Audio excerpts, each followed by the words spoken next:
It's Spoilerin time, the show we get to have so much fun watching way too much quality television and movies because we've spent so much time on our other show, Cordkillers, figuring out how to watch all this stuff. This week, we're going to spoil the Larry Sanders Show, episodes 5 and 6 of season 1, The Good Place, episode 405, Mr. Robot, season 4, episode 4, Watchmen, the second episode of its first season, and the movie Parasite. I am Tom Merritt. Who are thou? I'm Brian Brushwood, but most importantly, we have to take a moment to check in on our silly winter movie draft. I kept it going for a long time. Tom, Joker keeps making money. What's up with that? I don't know. Perhaps we'll bring in a guest who writes about movies and TV for Forbes to explain it. Meryl Barr, how is it that I'm winning the movie draft based on Joker? Black magic. We haven't even gotten to Dr. Sleep. That's where the real black magic is, right? I mean, okay, so looking at Tom's slate, I really don't know how Tom doesn't win. Because he's crushing it, but we have a bias. Now it's Joker. Because here's really what it is. good. When you look at his slate, I think the real question for Tom is Dr. Sleep. Mm-hmm. Because Cats is going to make a ton of money. I don't think it's going to make, I don't know if it's going to make all the money, but it's going to make a ton of money. Meryl, real quick, I love you, buddy, but every so often it's like you just channel Cargill with your preternaturally bad advice. I just hear him telling us how Green Lantern is going to be the biggest thing in the whole world. No.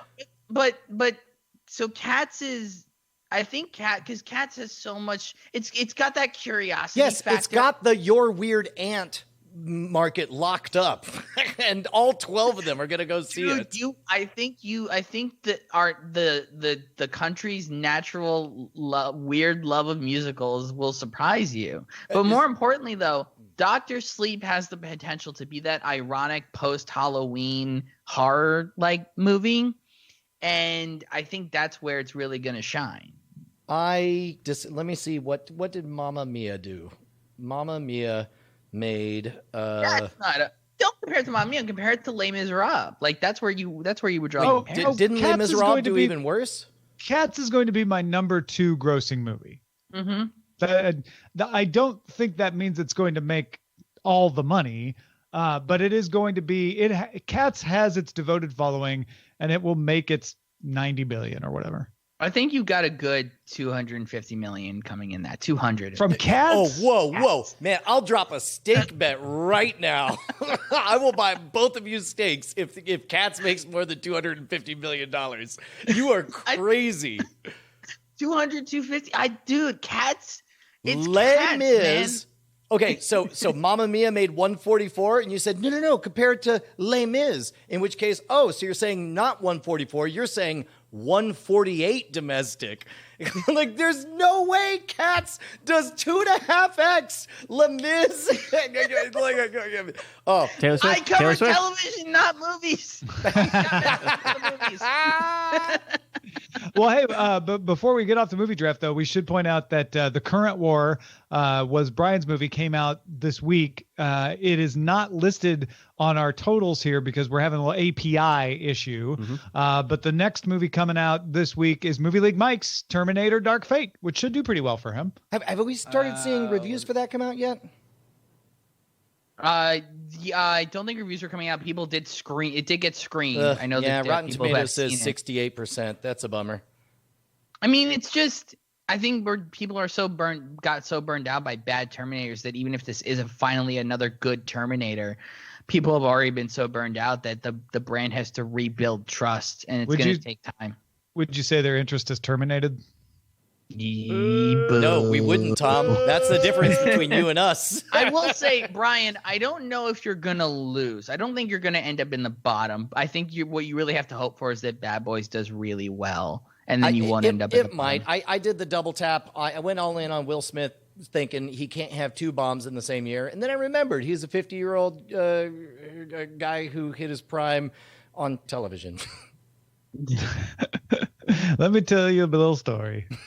All right, let's get on to we're gonna talk about 2 things that Meryl hasn't seen. So if you don't hear Meryl talk a lot in those first 2 things, that's why. Starting with the movie Parasite, which I saw on my wife's recommendation without knowing anything beyond the trailer. And as soon as I was done, texted Bryce and Brian and said, don't find out anything about this movie. Just go see it. Brian, are you glad that you did that, follow my advice? And are you glad you saw it? Yes and yes. And to be honest, we're now in spoiler territory for two different movies.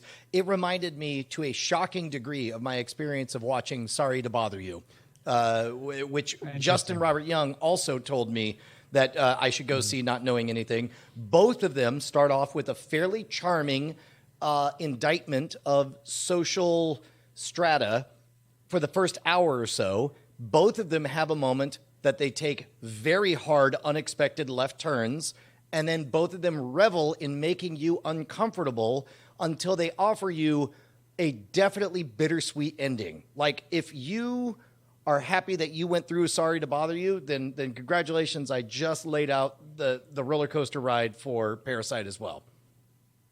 Yeah, I think that's a really good evaluation of it, because I was in a theater of people here in the Valley, in Sherman Oaks, in California. And I was laughing at things because I thought they were funny from watching Korean dramas that no one in the theater was laughing. But then they were laughing at things that were just very obviously funny. They were also gasping at things that were very obviously shocking.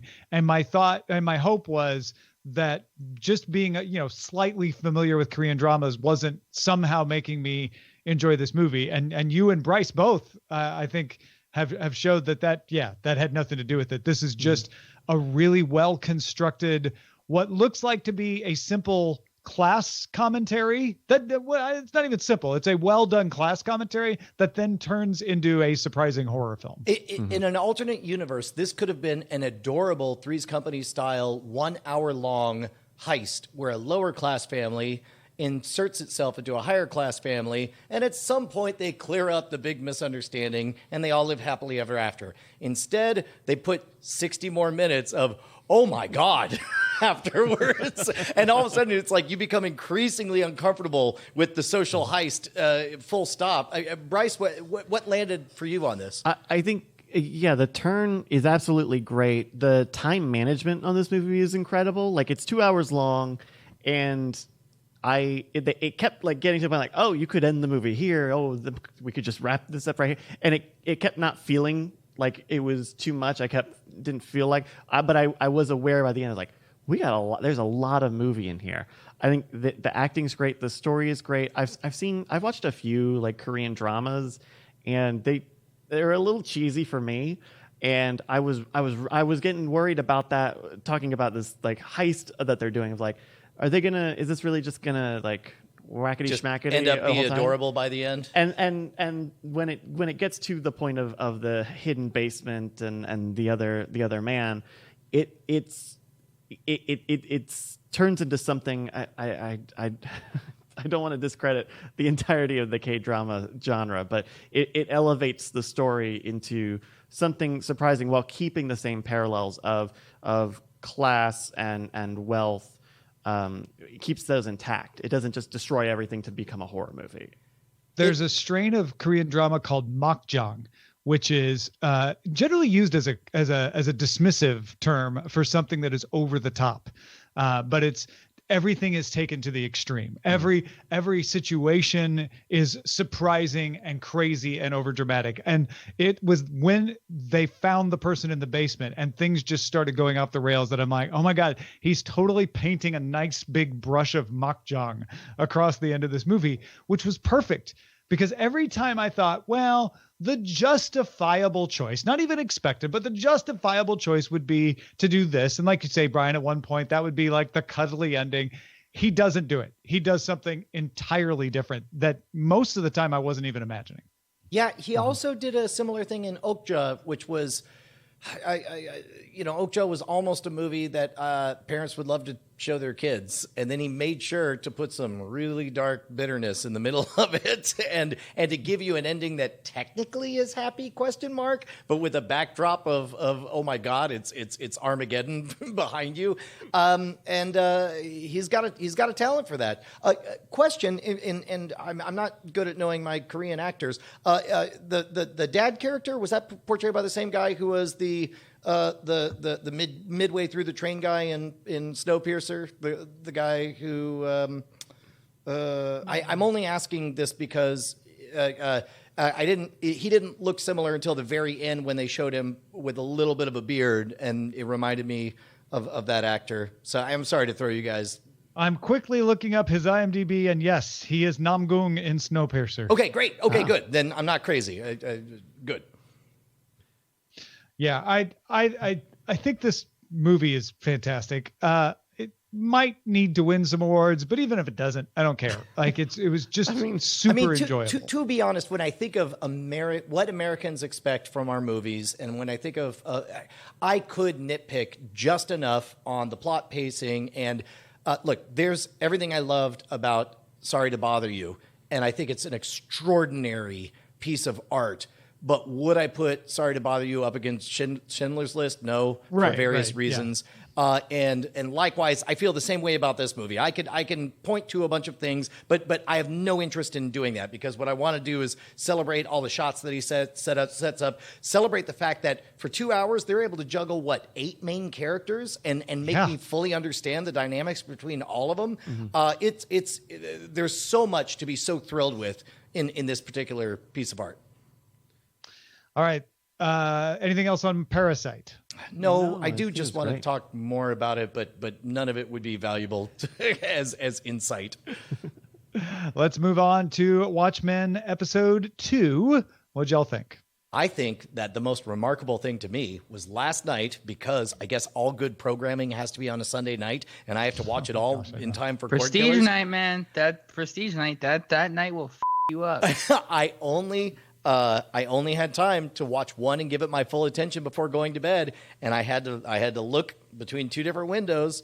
Do I watch Mr. Robot or do I watch Watchmen? And it was kind of no contest to watch Watchmen. This was, for me, number one, I like that they dialed down the crazy. I liked that they gave us context, and I realized that Damon Lindelof is a bit of a polarizing writer. Not everybody loves him, but he does have an exquisite gift for credible world building. And everything I loved episode 1 for all the crazy and all the questions that were in my mind. I loved episode 2 for not doubling down. That's a hard thing to do. There's a temptation to double down on the crazy and make everything insane. Instead, he made me believe in the world. Like the fact that squids are raining over Tulsa, Oklahoma, just as weird to them as it is to me. The fact that Dr. Manhattan lives on Mars, not weird at all. And I'm on board for all of this. To anyone who has beef with Lindelof, pretty much all of them have not watched The Leftovers. And this is him taking what I loved about his work in The Leftovers and applying it to an existing franchise in a very bold and daring way. I continue to love it, not as much as the first episode, but still a lot. What about you, Tom? I'm digging Angela's story, and I'm glad we followed her mostly in this. The nice twist where we find out that the old man in the wheelchair is actually her grandpa was a good non-accelerated advancement of the mystery without giving us too many clues. I think it's obvious that he's, you're meant to wonder, is he crazy or a prophet or both? And then at the very end, you get crazy. Because he says, I've got friends. I got friends in high places, literally meaning a UFO flies over and takes him away. So you're right. They didn't double down on crazy until the very end, but that was a nice little cliffhanger to be like, now, am I imagining this? Is she imagining this? Did this really happen? Is there another explanation for it? And I'm looking forward to finding that out in the next episode. So yeah, I like that this was kind of more of a procedural crime drama for large portions of it. I'm still I mean, it's very obvious that the butler in Ozymandias' place is certainly a clone, if not a robot, and disposable. If it's a robot, it's a fleshy robot. We find out after he burns one of them. I have no idea what to make of those divergences, but I'm assuming that will all come together later, and I will be a little upset if it doesn't, because I'm not enjoying them just on their own right now.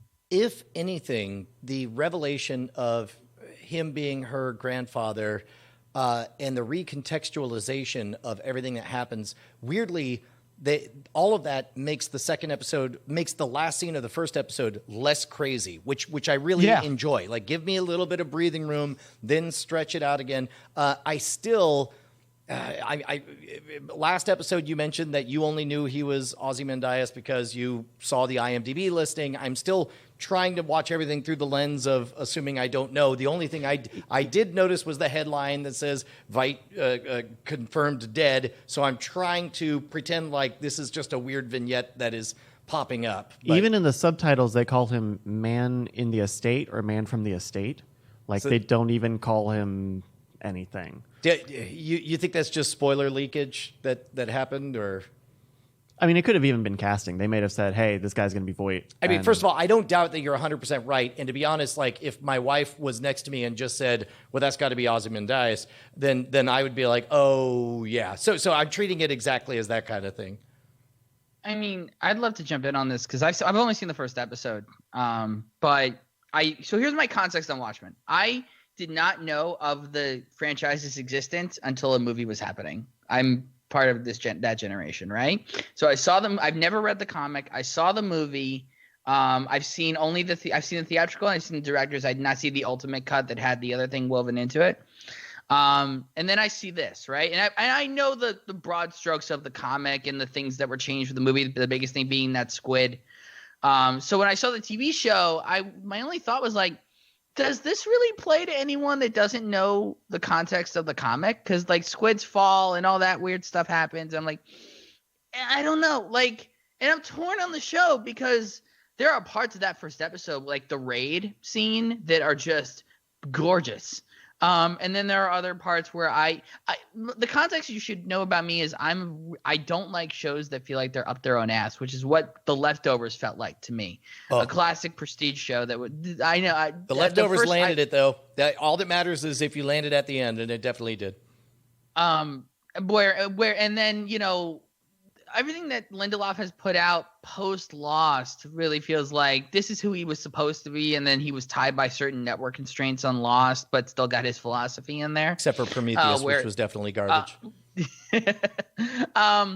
And so I'm not sure how I feel about the show. I mean, it's definitely it's not a bad show. It's definitely, and I don't have the same negative feelings I had after the first episode of The Leftovers. The first episode this ended, I'm like, that's an intriguing way to go with it. I think the other problem for me is I'm so over the cynical meta take on superheroism at this point. I mean, that's I've never really found a way to get into. I wasn't into the Watchmen movie overall. I don't like The Boys.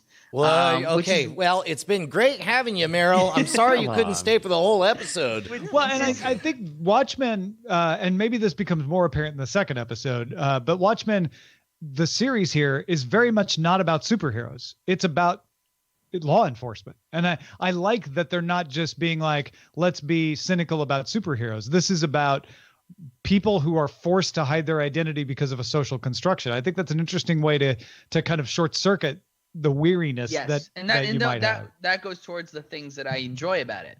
And I think, you know, we'll see. Like, I'm intrigued enough to not write this one off the way I was like kind of like so quickly over The Leftovers. Leftovers paid off though. Any other thoughts on The Watchmen? Or just Watchmen? No, not of substance. Continue to love our main hero. I'm loving that they are only giving us morsels as to the backstory of the communist superhero or the silver-headed superhero or whatever. Like, take your time with all of that, and then eventually give me a full-on panda story down the road. I'm okay with waiting for a while because so far they're paying out just at the right rate. All right. Well, let's then go to something that may or may not have been at the right rate. Mr. Robot, episode 4 of season 4, which was definitely a slow episode and then ended with Tyrell deciding to just walk off into the woods and die. And then he saw the glowing light from the Pulp Fiction suitcase. Do I have this right? This episode hurt me. Like, okay, here's my context. I had to watch it live last night to make sure I was caught up for today, right? And I've had the screeners for episode 4. I've had the first 4 episode screeners for weeks, but I wanted to wait because Sam is very getting these done at the last minute. So I knew whatever the screener was, the 4A version was going to be slightly different.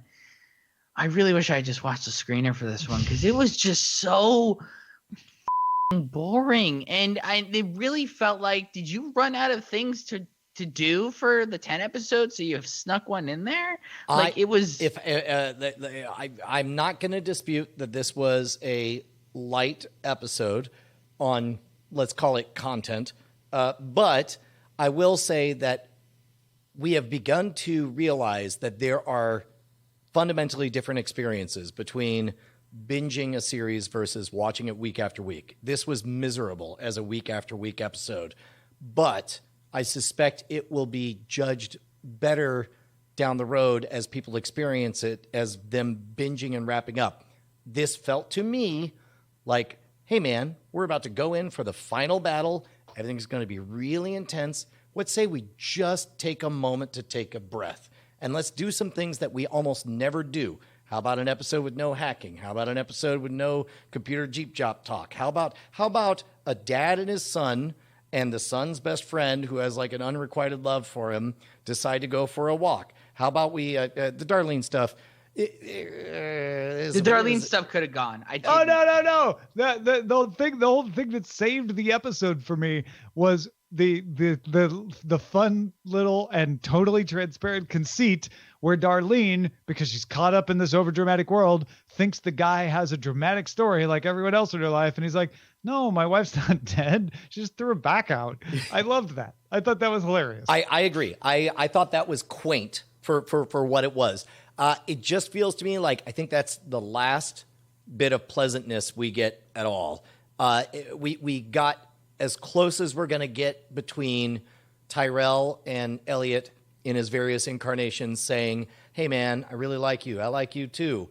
I wonder which of us is going to die, whose name is Tyrell. And then, and the Darlene stuff, like, you know, getting past whatever.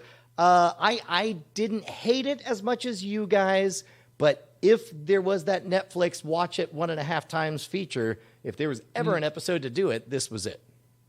Yeah, I didn't hate it either. I think that would be overstating it.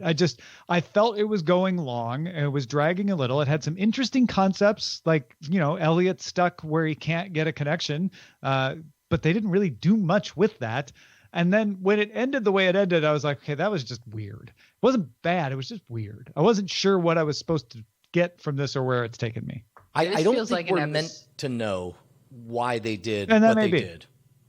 This feels like an episode where once we know what the blue light payoff is, maybe we're going to end up feeling different about this episode. Mm-hmm. But I think you're right, Brian. When you have to watch this week to week, and this is the current taste in your mouth, I don't know. By the way, have you noticed how this season Sam Aspinall has just given up on any sense of logic and continuity in terms of how Elliot and Mr. Robot interact? Like suddenly they both can search the room at the same time. I love that he's doing that. I love that he's no longer infatuated with the tediousness of who's like, it's very like, yeah, it's going to look like there are 3 of them there. You get it. There's 2 personalities in one body. When the character looks at one and then looks at the other, that's different.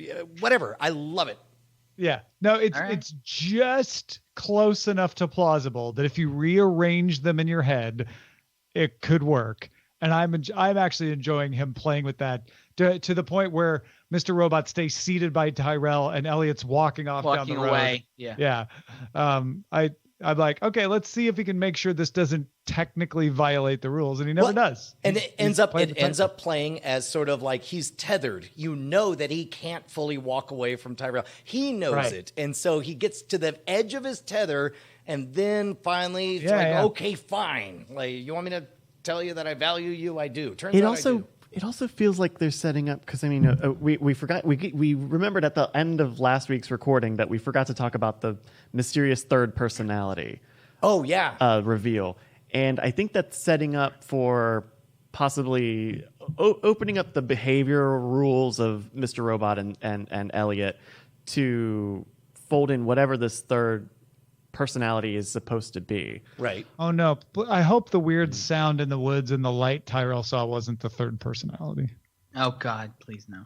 Well, I mean, have you heard the rumor that it's like what's happening is like alternate universes stuff, and like somehow the universes are connecting. It's Well, like they- time travel. It's I like- feel like Yeah. they collapsed all of that when they said no, it was a con job. All of that was a mind game just for you, Angela. And then they like, in case anyone at home thinks there's something to that, let's also kill Angela. Therefore, making it really weird if we suddenly reintroduce it later on. I think that's all red herring. I think it's going. They think ultimately they're gonna go because to not go there, to not go full sci-fi after teasing it that blatantly. Like I get that they want to shut it off, but I think they shut it off only to turn it back on. No, Tyrell's going to that's turn around and crazy say, talk. "I have friends in high places," and then a magnet's going to come down. Like I might have agreed with you 4 episodes ago, but I do not now because it's clear that the game that they're playing is they teased heading into Fallout Land what happens when money becomes worth nothing, and then they recovered and came back. They teased what if the project in the Congo is an alternate reality thing or a time travel thing, and then they cut that off and went back. It would just be bad storytelling to go back and then say, which, by the way, I'm not saying that they're not capable of bad Right, storytelling, but it's but they would definitely lose me if they reintroduced all of this. What do you think that the project is then? If we think it's not a weird high science fiction idea, is this just more profits somehow for the Deus group? No, or- I think it's a next level thing where they have a gizmo. Like, so we know that whatever it is in the Congo is so valuable. This person's, figured out way in advance that there's this thing that's going to be so important that I'm going to do everything to rise to this prominent position. And it's going to be full on like emperor level. Like, this is the only place on the planet where this thing is. And I'm literally going to take over the planet. It's me, White Rose. No, you guys, it's a really good mobile payment system for the unbanked. Quite obviously. And it turns out White Rose was doing it for the benefit of humanity the whole time. Ooh, All that would be bad. No, I have no idea what I feel like that's a bit of a MacGuffin, the Congo project. Like we may not ever know what the Congo project is. But we haven't mentioned Dom. Do we need to mention Dom? I mean, it was a lot of action to tell us that Dom is lonely. I was a little worried when I'm like, these are really bad decisions Dom is making for someone who needs to avoid, being caught being a double agent. And then I'm like, oh, it's all a dream. Okay, I guess. This might be if we end up having a retrospective look, reevaluation of this episode, and it ends up being something that was actually really well intricated into the plot of the whole thing. I still think the Dom stuff is never gonna be retroactively made to work. Like it's just, again, it was back to like, if we can have debates on the Darlene stuff. Was that necessary? The Dom stuff was completely unnecessary. The Dom stuff is just showing her loneliness at this point. I think Dom will still be a piece that plays in the end, but I think you could have skipped this and still we would know she's lonely. The IRC session she has is with like Happy Hard on something or other. Happy Hard Harry or something. Yeah. So I am almost certain that is an intentional reference to the character that Christian Slater, Mr. Robot, played in Pump Up the Volume, where he went by the moniker Happy Hard-On Harry, I believe. Oh, nice. And so it doesn't echo, but it rhymes, you know? Well, folks, of course, a longstanding rule on Spoilerin Time is when Pump Up in the Volume is mentioned, we move on to the next episode. So last thoughts on Mr. Robot? No. Hopefully next week is better. Let's go to The Good Place, episode 5, Employee of the Baramy, where we see Michael and Jason go to hell. Hey, Tom, I got this show for you. It's funny, it's a primetime comedy, and yet it is an exquisite and smart exploration of deeply interesting philosophical issues. Bad news, we're not watching that show. We saw The Good Place this week. Oh, burned. You didn't like it? I liked it. Agave juice. What, like, is that what we're watching? Is a heist rescue where people walk on screen one at a time, like it's a daytime talk or a daytime soap opera? Like, what game are they playing? Like, sometimes I think that sometimes you just have to remind people that this is a funny show and they're still goofing off and goofing around. You can't play the philosophical angle all of the time. And otherwise you lose the backbone of that is still a sitcom. And sometimes you do want just a reminder that you're still watching a sitcom. You're still watching just a funny situation. And I love the idea of we need to go get good Janet back from the bad place, and we're gonna go there. Now the stuff happening in the town because Derek can't keep the town together, that was lame. Like, I didn't necessarily enjoy that, but all the stuff that with them going to basically commit a heist from the bad place, I thought was really good. I liked it. A heist, insofar as a heist consists of walking on stage and saying, "Give me that prisoner, thanks," and then walking out of the. I mean, it was like a play. But now keep in mind, I'm happy that things are happening because it's been a while since we've seen that. But good golly, none of this feel like this is Mr. Robot Redux, where it's like, let's just wrap it on up. It's the mid-season slump. It's a slump. This show has a slump in the middle of the seasons. Oh, in the middle of seasons, it definitely has a slump. I enjoyed this episode. No, it didn't have any flaws. You're absolutely right, Brian. It didn't have any of the things that I usually adore about The Good Place, except for the minor bit with Chidi and the puzzle, and sort of the existential question of, could you just tell him there's a puzzle and there's not a puzzle and he'd still enjoy himself? But that was so minor, it's barely worth mentioning. Tahani at least had an arc of some sort. She realized that there's value in being able to throw parties. Right. No, that's true. She had a little self-actualization moment. That's a good point. She really did. But mostly I felt like this was moving pieces into place, and I had fun while they were moving the pieces into place. You know, I thought the stuff down with the demons was, good, jokey stuff if I'm invested in this universe, which I am. I even enjoyed the Derek stuff where he can't keep a handle on it. I didn't hate it. It wasn't like the greatest moment. This wasn't the greatest episode. You know what? You're not wrong. And I don't want to, forgive me for the pun, demonize the episode, but it was fine. It was just all a little more low stakes than I think I'm ready for, knowing that. How many episodes left do we have? 9. I do want to remind you guys that we are watching linear television, both with Mr. Robot is a linear show, Good Place linear show. It is the end of October, and we're moving into November sweeps. Oh, so yeah. I have a feeling the episodes, these might be the calms before the storm of November sweeps awesomeness in the coming seasons. I would be very disappointed if after going into the demon lair, they easily just made it back to the Good Place neighborhood, right? Like, I think we saw them come back. They arrive. They arrive at the end. Yeah, but I think there's another shoe to drop there. So we'll see about that. All right.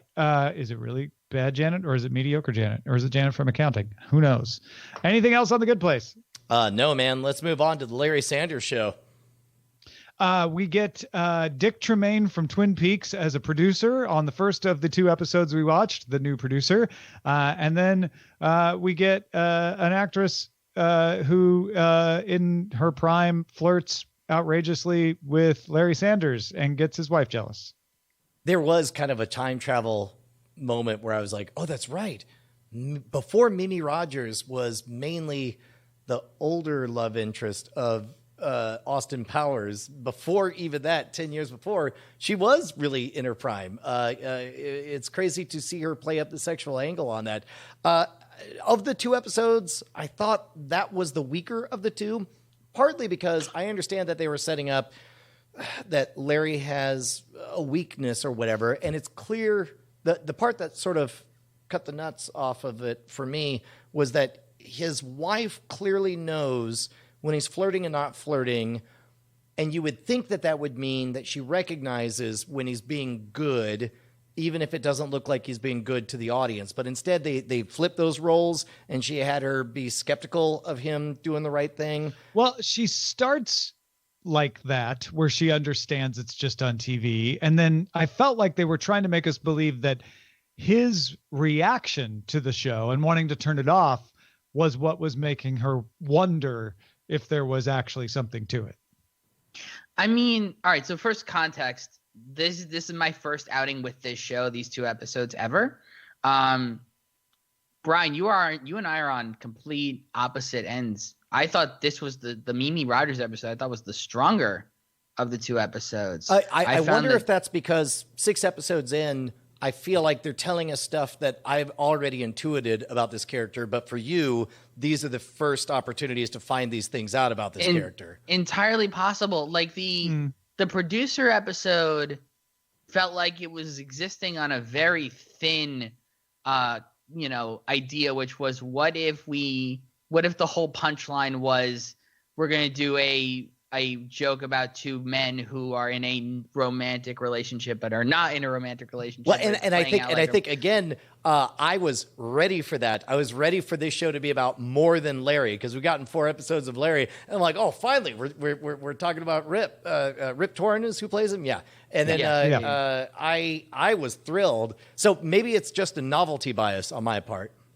Possibly. Mm-hmm. I mean, it's just, but also then the Mimi Rogers episode, I feel like also just had a better structure to it. Like I felt like there was more of a classical, like, well, act 1, act 2, act 3, you play the beats. Like I felt like that worked better than the producer episode. Just felt odd to me. It just felt odd. The producer episode was a world building episode, and I think that's why Brian liked it, because it took us into the workings of the show. Right. The flirt. We had the memo, and we got more Jeremy Piven, and the flirt episode is straight back to like the early episodes of like funny thing happens on show, causes controversy. How does Larry react? And to a certain extent, I think it may be an episode concept that just probably still was pretty workable in 1993, but has been done to death by now. Yeah. The idea that like, well, any man couldn't resist Mimi, but Larry's going to try because he's a good guy is like, that's just not a workable plot idea anymore. Yeah, I think so. But this continues to be Meryl, you missed the last couple of episodes. We've talked about how it's one thing to recognize it as a great and well-crafted show, but man, oh man, does it look different 20 plus years into trying to become some version of that person. like you just see everything different. Yeah, it's just I mean, I that's kind of how my feelings on the show was kind of that. It's just like I appreciate that this show has a very beloved fan base that loves it, and that people loved it and loved Gary Shandling, but it's it felt very 90s in a way that like I feel like there are other sitcoms from the 90s that don't carry that same way. I mean, here's a great example. I watched recently the reboot of Mad About You that's coming out next month, and I won't say too much because I'm embargoed, but I will say that it's like they just plucked it from the 90s and said, everyone who was whatever you were in the 90s, you're still that in 2019. Like, who boy, like, I don't know. Like, I kind of wish you were 2019 and not 1999 or whenever that show ended. What we haven't mentioned that Kramer showed up. That was funny. I liked that. For like 5 seconds. Well, he got bumped, right? Yeah. But it was that one note joke, but it was also great because it was a one note joke that happens a lot in those behind the scenes moments. And also, what a great 2019 joke to be like, well, he's Kramer. He's the one guy that average people on the street might actually recognize from this episode. Right. What I would love to see is, I was thinking about this after I watched it, like what would be like the modern version of this that I would love to see. The modern version of the show is like, I would love to see a version of this show, but as if it was a fictional Daily Show and a fictional Jon Stewart and the inner workings of that. And imagining like what would be the Kramer version of that joke. And like on the Daily Show, whenever a guest dropped out, John would just call Dennis Leary and Dennis Leary would show up. Because Dennis Leary had nothing to do. And I would love it to see like the modern version being like Dennis Leary just waiting in the wings for his call. And the running joke being that Dennis Leary never gets on the show until like once a season he gets to be on the show. Yeah, I could see people coming into the green room and talking to Dennis Leary like, oh, are you on the show tonight? He's like, oh, no, I'm just always here. And then one night he actually gets on the show and he's like, oh, I guess I'm on the show. Yeah. Anything else on Larry Sanders Show? Nah, I got nothing else. Continuing to enjoy it. It's truly a gem.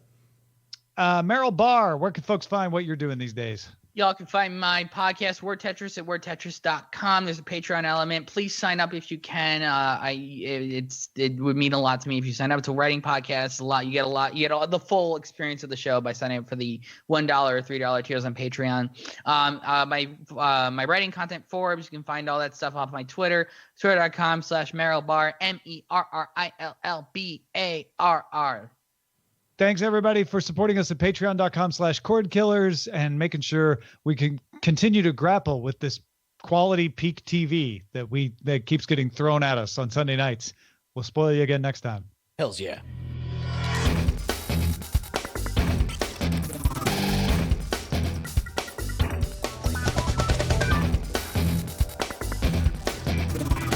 Diamond Club hopes you have enjoyed this program.